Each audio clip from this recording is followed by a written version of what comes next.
Well, President Obama's back from vacation, enjoyed himself in Hawaii. Good for him. But when he comes back, he has more than a few challenges on his plate. He seems to have left a couple of challenges behind him in Hawaii. First, Mrs. Obama, the First Lady, staying on the islands to celebrate her 50th birthday. A present, I should say, from the president. So what else did the president leave in the Aloha State?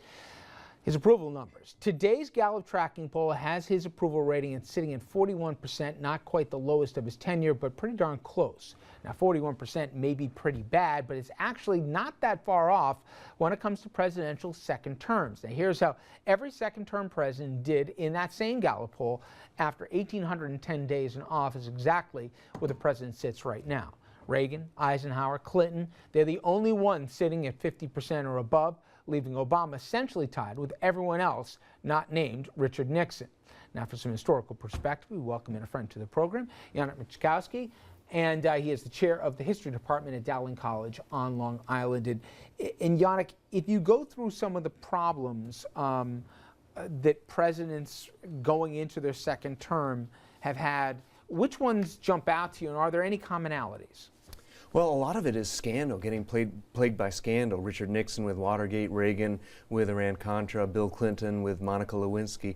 And there's also health problems that beset presidents in their second term, maybe most notably Woodrow Wilson suffering a stroke and being essentially incapacitated for the rest of his term. Eisenhower also suffered a minor stroke in his second term. Reagan had cancer operations on skin cancer and colon cancer. So there are a host of different problems that can befall presidents in their second term.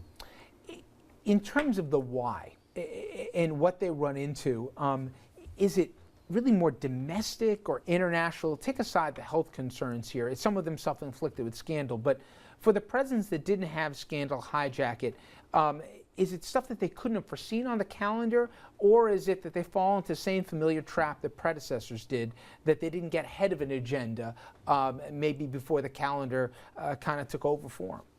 I think some of it is just exhaustion of ideas. There's a much lower energy level. You could see that with Barack Obama compared to his first inauguration, when the whole country really seemed behind him and wanting him to succeed. The second inauguration, there was still some goodwill, but it was at a much lower level, and presidents suffer from that. So there's an exhaustion of ideas, there's a physical exhaustion. There's also, for a lot of presidents who get reelected, a sense of hubris, especially presidents who get reelected with overwhelming majorities, like Richard Nixon, Ronald Reagan. They seem to let their guard down because they've been reelected, feel that they have such a great mandate, and that makes them prone to these kinds of errors and pitfalls. In terms of presidents who, after their second term, actually were, talked with some clarity as to why things didn't go the way they had hoped, and regrets. I know you have one, I think you said Andrew Jackson, he was pretty clear with it. Do these guys have more of a, hey, I wish I was more aggressive here. I wish I kind of took on Congress here rather than be more reactive. I really wish I was the proactive one. Give the Jackson story, and I'm curious, historically, do these guys say, hey, if I had to do it over again, I would have done it this way? Well, the Andrew Jackson is a funny one, but it's also illustrative. He had a very bad second term in terms of his health. In fact, in his last few months as president, he only came downstairs 3 times from his upstairs bedroom, his last few months as president. But he said, apparently on his deathbed, he was asked if he had any regrets, and he said 2 of his great rivals were John C. Calhoun, his former vice president who resigned, and Henry Clay, the senator from Kentucky. And he said his great regret is that he didn't hang Calhoun and shoot Clay. But I think one of Jimmy Carter's remarks, even though he didn't get a second term, is very telling. In retirement, he said he wished he had done more to sort of grease the wheels with Congress, to do some of the things that would have made his relations with the Democratic Congress a lot better. Just inviting them over for lunch, gently arm twisting. He wasn't very good at that. I think he thought he could come in with his Georgia Mafia, as the media called it, and clean up government. And you really have to respect that co-equal branch, and Carter regretted that. You know, guys, we'll get into a second if there's examples on the other side about what worked. But forgetting the rollout of healthcare, because that's easy. We can all agree that was either bad or terrible. You choose your own. If there's other things the president wished he did different, other than the rollout of that, what do you think it is? If he got a mulligan on this one, he could have done things differently going into this new year from the re-election. What do you think it would be? That's a good one. Just for this one year, or Yeah, since he won re-election in November, if there was anything he could have or should have done differently, other than the rollout of health care, that he find himself in a different position now? the reason why it's so difficult for me to answer that is because I firmly believe that this Republican-led Congress, and you already know what I'm going to say, hit button A, they're determined they're not going to let him succeed. So I don't know what he could have done differently. I guess one of the things I would say is that I think history has shown they overplay their hands in their first term oftentimes, use up all their capital, they get reelected, and then finally Congress, no matter who it is, Democrat, Republican, says, hey, I can ride this thing out for another couple of years because when the midterms come, who knows what happens, and then their agenda is totally gone because it's 2 years left at that point. So they just ride out the clock knowing they've got 6 years, the president's got 4.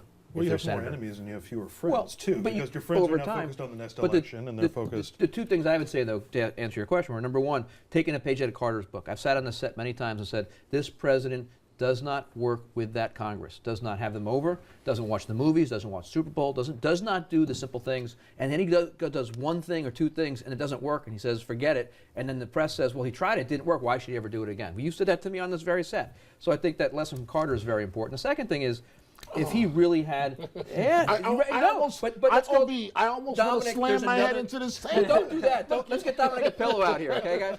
But the other thing I would say is this: foreign policy. If this president was a true leader in foreign policy and able to do things and achieve them, he could easily travel the world and do things in that vein. Clinton tried to get peace in the Middle East quite a bit in his second term. That was one of the things he tried to do, try to change, because he knew domestically he was getting his butt kicked all over town. Easy, because there are developments going on in the Middle East right now, including the removal. We finally got the removal today of some of the chemical weapons from Syria. And how many times does Israel speak out against this president? Things are changing there, but I think that's another aspect that we haven't touched on, which is legacy setting. At some point, presidents, you spend your first term trying to get a second term, and then as soon as you get the second term, you're trying to set the legacy. And so trying to figure out exactly how you want to be remembered. President Obama's going to be remembered for health care, but what else?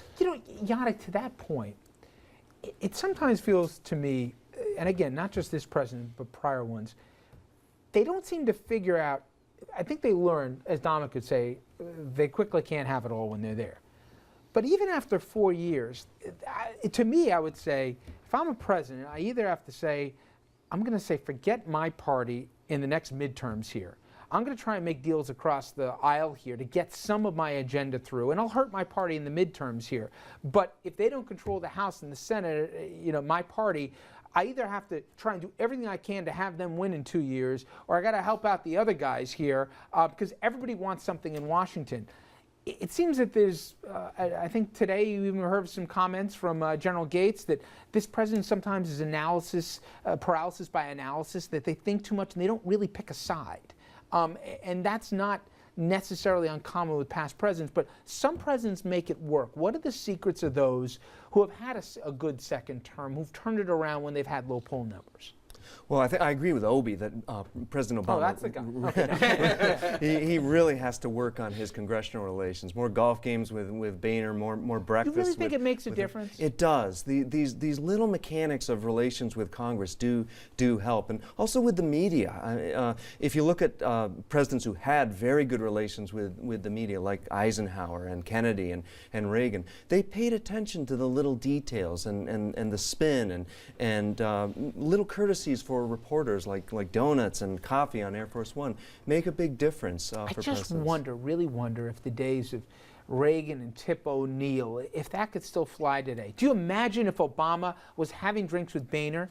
The Tea Party would literally burn his office in effigy before he even came back to the Hill. But that's part of it, is that we're so divided now, that we're so polarized in a way that the parties haven't been before. There are no conservative Democrats, there are no liberal Republicans. I think they've been, but not for a long time. So I'm not sure that sort of deal-making is even that possible, and certainly the media isn't the same way it was back in the days of Eisenhower. Well, Yannick, stay with us, because when we come back, there is an anniversary of sorts.